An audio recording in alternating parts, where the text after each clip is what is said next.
Hi welcome to my channel. चलिए इस video में सॉल्व करेंगे क्वेश्चन 6, 7, 8। ठीक है, तो यहाँ पर ध्यान दीजिएगा। जैसा कि हमने 3, 4, 5 किया था पिछले वीडियो में, ठीक वैसे ही ये भी है। तो देखिए दो क्वांटिटीज आपको सर्च करने हैं पहले। तो इफ 18 डॉल्स, यहाँ पर दे दिया है पहली क्वांटिटी जो कि नंबर ऑफ डॉल्स है, नंबर, और ये कॉस्ट दे दिया, उसका कॉस्ट है आपका 630 रुपीज़। तो ये आपको कॉस्ट हो गया दूसरी क्वांटिटी। तो पहली बार दे दिया है दोनों, और दूसरी बार में इनमें से एक क्वांटिटी नहीं देगा। कह रहा है हाउ मेनी डॉल्स, तो अब दे दिया, डॉल्स का संख्या नहीं दिया है। अब कह रहा है कैन बी बॉट फॉर, खरीदे जा सकते हैं कितने में, 455 में। तो ठीक वैसे करेंगे। तो यहाँ पहले लेट सपोज कर लेंगे, लेट दी, क्या मानना है, number of dolls, let the number of dolls be X. ठीक है, which can be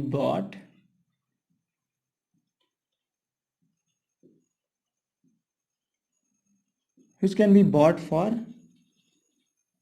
455 rupees. Okay, अब हम यहां पे बनाएंगे एक टेबल। वी हैव,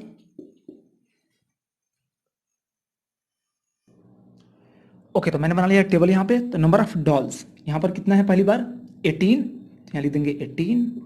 अभी नीचे लिखेंगे उसका कॉस्ट ऑफ डॉल्स कितना है, 630 रुपीज। और नेक्स्ट जो नंबर ऑफ डॉल्स है वो हमने एक्स माना है क्योंकि वही पूछा है। और नीचे लिखेंगे उसका कॉस्ट कितना होगा, तो यहाँ पर लिखा हुआ है 455, राइट। तो टेबल बनाने के बाद फिर हम लिख सकते हैं यहाँ पे कि according to the principle of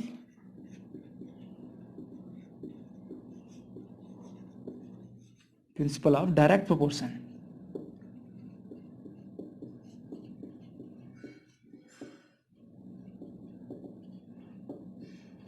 we have, क्या, देखिए जब डायरेक्ट प्रोपोर्शन में होते हैं तो हमें क्या करना पड़ता है कि एक और दूसरे का मतलब रेशियो निकाल करके इक्वेट कर देना होता है। तो यहाँ पर 18 अपान नीचे वाला 630, इन दोनों का रेशियो जो होगा वो इक्वल एकदम आना चाहिए यदि डायरेक्ट प्रोपोर्शन में ये दोनों हैं तो।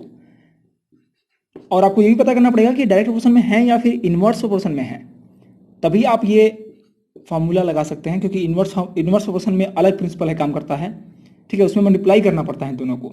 इन दोनों का मल्टीप्लिकेशन जो है इक्वल होता है इन दोनों के मल्टीप्लिकेशन के, जब इनवर्स प्रोपोर्शन की बात करेंगे तो। ठीक है, तो यहाँ पर अब एक्स निकालना है आपको। तो कुछ यदि कैंसिल आउट हो सकता है यहाँ पर तो आसानी रहेगी। तो 9 से करा दें, 9 2 जा 18 और 9 7 जा 63, तो कुछ सिंपल हो गया। और यहाँ से 2 1 जा 2 और यहाँ पे कटेगा तो 35। अब यहीं से हम सॉल्व कर लेते हैं। तो x इंटू 35, तो 35x होगा एक्चुअली, और इक्वल टू इतना इंटू 1 होगा तो ये तो उतना ही रहेगा, 455।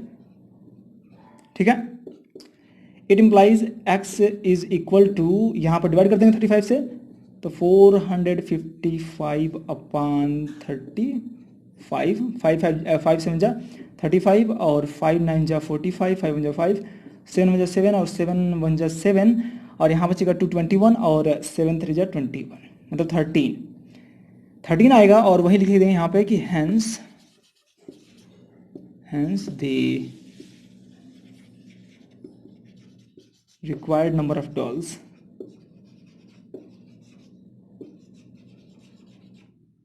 Is equal to 13। ओके, तो ये हो गया आंसर आपका 6 का। चलिए चलते हैं क्वेश्चन नंबर 7 पर। ओके, क्वेश्चन नंबर 7 एकदम सिमिलर है 3 4 5 6 जैसे। ओके, चलिए, कह रहा है कि यहाँ पर पहली क्वांटिटी दे दिया है कि इफ 9 kg ऑफ शुगर, तो अमाउंट ऑफ शुगर दे दिया है, ये पहली क्वांटिटी है। कॉस्ट्स, अब यहाँ देखिए कॉस्ट दे दिया है, कॉस्ट ऑफ शुगर 238.50 रुपीज़। तो इतना 9 kg जो है इतना मिल रहा है। अब बोल रहे हाउ मच शुगर, अब जो है शुगर कितना लगेगा, कितना मिलेगा इतने में, 371 में इतने में कितना शुगर खरीदा जाएगा, ये दिया हुआ है। ठीक है, तो पहली बार जो नहीं दिया है उसको मान लेंगे, यही करता है ना। और हमें ये भी चेक करना पड़ता है पहले कि ये दोनों क्वांटिटीज जो दिए हुए हैं, अमाउंट ऑफ शुगर और एंड कास्ट ऑफ शुगर, ये दोनों क्वांटिटीज जो हैं डायरेक्ट प्रोपोर्शन में है कि नहीं। मतलब कि शुगर का अमाउंट बढ़ाएंगे तो क्या कॉस्ट भी बढ़ेगा उसका, बिल्कुल बढ़ेगा, आप जानते हैं। यदि शुगर का अमाउंट घटाएंगे, यदि आप 9 केजी के बजाय यदि आप 8 केजी लेते हैं तो आपको प्राइस कम देना पड़ेगा, पे करना पड़ेगा, राइट। तो इसका मतलब कि डायरेक्ट प्रोपोर्शन में है। तो हम अब ये सॉल्व करते हैं। तो पहले मान लेंगे let the amount of sugar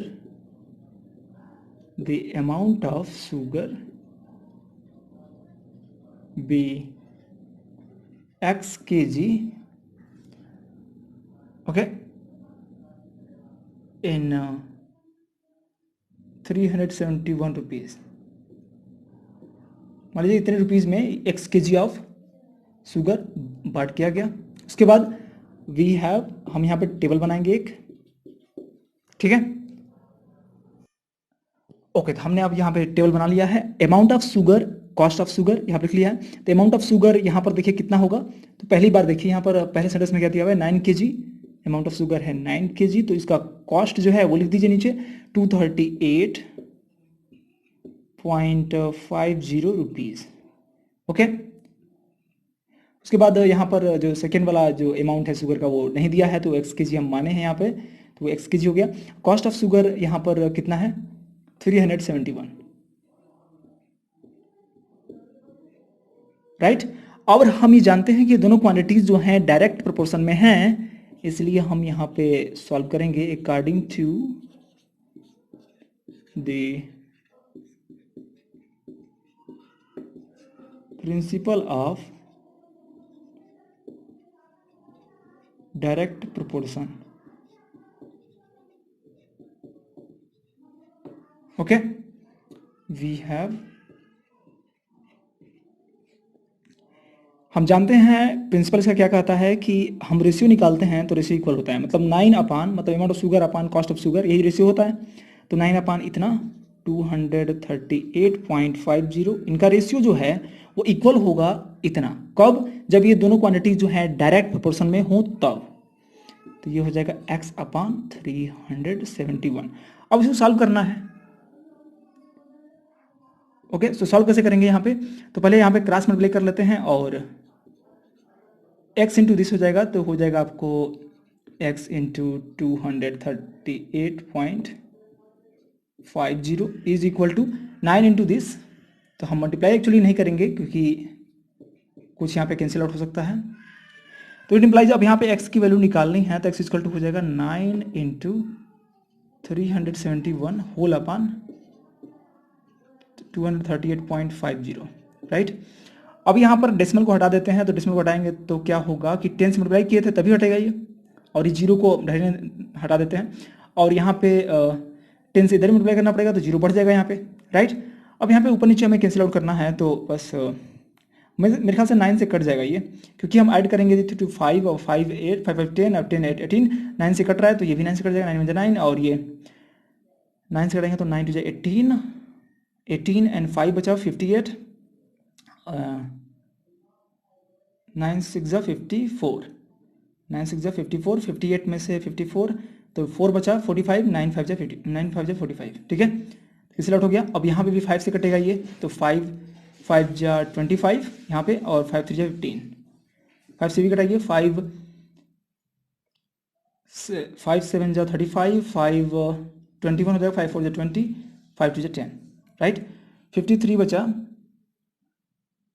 तो यहाँ पे 53 से कटेगा कितने में ये, तो 53 से एक्चुअली डिवाइड ही करना पड़ेगा यहाँ पे, तो हमें पता नहीं है कितने से कटेगा, तो 53 से डिवाइड कर लेते हैं। एक बार जाएगा 53, यहाँ पे आएगा 1 और ये आएगा 2 21 2 5 4 से चला जाएगा ये, 4 3 12 2 1 कैरी ओवर, 4 5 15 15 4 20 21, राइट। मतलब कि ये जो है आपको दिख रहा है, बिल्कुल दिख रहा है। ओके, तो ये है आपका 14 आएगा, मतलब डिवाइड करने पे ये कटेगा दोनों, तो ये आएगा 14, राइट। मतलब कि यहाँ पे आ चुका है आपका x की वैल्यू 14 क्या है, केजी। तो इसको लिख लीजिएगा, hence the amount of sugar is equal to 14 when cost is 371 rupees. Okay, चलिए क्वेश्चन नंबर 8 पे चलते हैं। ओके, क्वेश्चन नंबर 8, ध्यान दीजिएगा, यहाँ पर भी दो क्वांटिटीज़ हैं और उन दो क्वांटिटीज़ को आइडेंटिफाई करना है। तो पहला है the cost of 15 metre of a cloth is, तो 15 मीटर ऑफ ए क्लॉथ मतलब कि लेंथ ऑफ अ क्लॉथ दे दिया है, तो लेंथ ऑफ क्लॉथ ये पहली quantity, and cost of this cloth वो है दूसरी क्वांटिटी। ओके, तो दो क्वांटिटीज यहाँ पर भी हैं और ये दोनों जो हैं डायरेक्ट प्रोपोर्शन में बिल्कुल हैं, क्योंकि एक क्वांटिटी बढ़ेगी तो दूसरा भी बढ़ेगा, क्योंकि क्लॉथ जितने ही लंबा लेंगे उतना ही ज़्यादा कॉस्ट लगेगा। तो बिल्कुल ही ये डायरेक्ट प्रोपोर्शन में है, एक इंक्रीज करने पर दूसरा इंक्रीज हो रहा है, डिक्रीज करने पर डिक्रीज होगा। ओके, अब यहाँ पर देखिए एक क्वांटिटी को नहीं देगा, मतलब what length of this cloth, अब लेंथ जो है नहीं दिया, उसको पूछ लिया है और कह रहा है कि इतना रुपीज़ में, मतलब कॉस्ट ऑफ दैट क्लॉथ दे दिया है कि इतने कॉस्ट में कितना लेंथ का कपड़ा जो है खरीद पाएंगे आप, परचेज मीन्स खरीदना। तो यहाँ पर वही हम लेट कर लेंगे जो दिया हुआ है, यहाँ पे मतलब नहीं दिया हुआ है, तो let the length of cloth bought for कितने 1308 रुपीज बी एक्स मीटर, ठीक है, एक्स मीटर। तब यहाँ पर आप बनाएंगे टेबल और उस टेबल की हेल्प से हम सॉल्व करेंगे। तो वी हैव,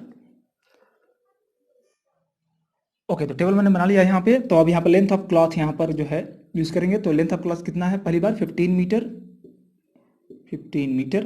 तो इतने का कॉस्ट कितना है नीचे लिख लेंगे, तो यह है 981 rupees, right.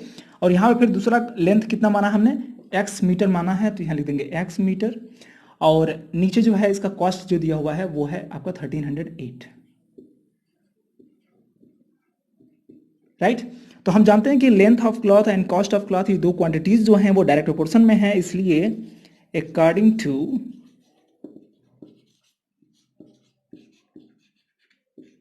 To the principle of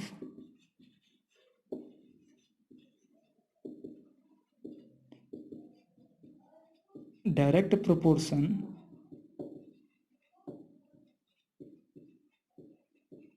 we have, क्या मिलेगा, देखिए पहली क्वांटिटी अपन दूसरी क्वांटिटी, हम रेशियो निकालेंगे 15 upon this quantity 981 is equal to X upon this. हमेशा यही करिएगा, ठीक है, एक क्वांटिटी को दूसरे क्वांटिटी से डिवाइड करिएगा, न कि एक ही क्वांटिटी के दोनों को, इनको मत लीजिएगा रेशियो में, बल्कि इनको लीजिएगा, तभी करेक्ट आपका आंसर आएगा। इतना हो गया। अब यहाँ पे सॉल्व कर लेते हैं, तो कुछ कटेगा क्या ऊपर नीचे, तो देख लेते हैं, 8 और 1 9 हो जाएगा, 9 9 18 हो जाएगा, 18 आ रहा है मतलब कि 3 से कट रहा है, इसका मतलब 3 से कैंसिल हो जाएगा, तो 3 5 जा 15 हो जाएगा यहाँ पे, और 3 से भी कटेगा तो 3 3 जा 9, यहाँ से कटेगा तो मिलेगा 3 3 जा 9, और यहाँ पे हो जाएगा 3 2 जा 6, 1 बचा, सॉरी 2 बचा, और 21, और 3 7 जा 21, ठीक है। अब हम क्रॉस मल्टीप्लाई कर सकते हैं क्योंकि अब नहीं कटने वाला, तो इधर से इधर और यहाँ से इधर करेंगे, इम्प्लाइज देखिए 327 एक्स हो जाएगा, राइट, इज इक्वल टू, यहाँ मल्टीप्लाई करेंगे तो मल्टीप्लाई एक्चुअली नहीं करेंगे, बस ऐसे लिख देंगे 5 इंटू 1308, राइट। अब यहाँ पर हम x की वैल्यू निकालेंगे। ओके, तो यहाँ पर हम डिवाइड कर देते हैं 327 से यहाँ पे, तो क्या मिलेगा 5 इंटू 1308 अपॉन 327। यहाँ पर देखिए कट जाएगा बिल्कुल ही 3 से, क्योंकि इंक्वायर करने पर कुछ ऐसा आएगा जो कि 3 से कट जाएगा, तो 3 से कटेगा, 3 1 जा 3 0, 3 9 जा 27, और यहाँ से कटेगा 3 4 जा 12, 1 10, और 3 3 जा 9, और 1 बचा 18, 3 6 जा 18। ओके, अब यहाँ पर देखिए ये 4 से कैंसिल आउट हो जाएगा, क्योंकि ये 4 से इसे मल्टीप्लाई करेंगे तो ये इतना आएगा, तो ये कट करके 4 हो जाएगा, मल्टीप्लाई करके देख लीजिए यहाँ पे, तो आपका इतना ही आएगा, ठीक है, 4 आएगा, 4 5 जा 20, 4 मिला, 4 5 जा 20 आ गया आपका, मतलब कि यहाँ पर डायरेक्टली आ गया x इक्वल टू 20। तो 20 क्या है, मीटर्स ऑफ क्लॉथ, इतना मीटर्स ऑफ क्लॉथ जो है हम खरीद पाएंगे इन 1308 रुपीज़ में, ठीक है। तो ये आपका आंसर है। ओके, तो यदि आपको सॉल्यूशंस अच्छे लगे तो बिल्कुल लाइक कर दीजिए, दोस्तों को शेयर करिए, और कोई भी दिक्कत होता है तो बिल्कुल मुझसे लिख सकते हैं। Okay, thank you so much for watching.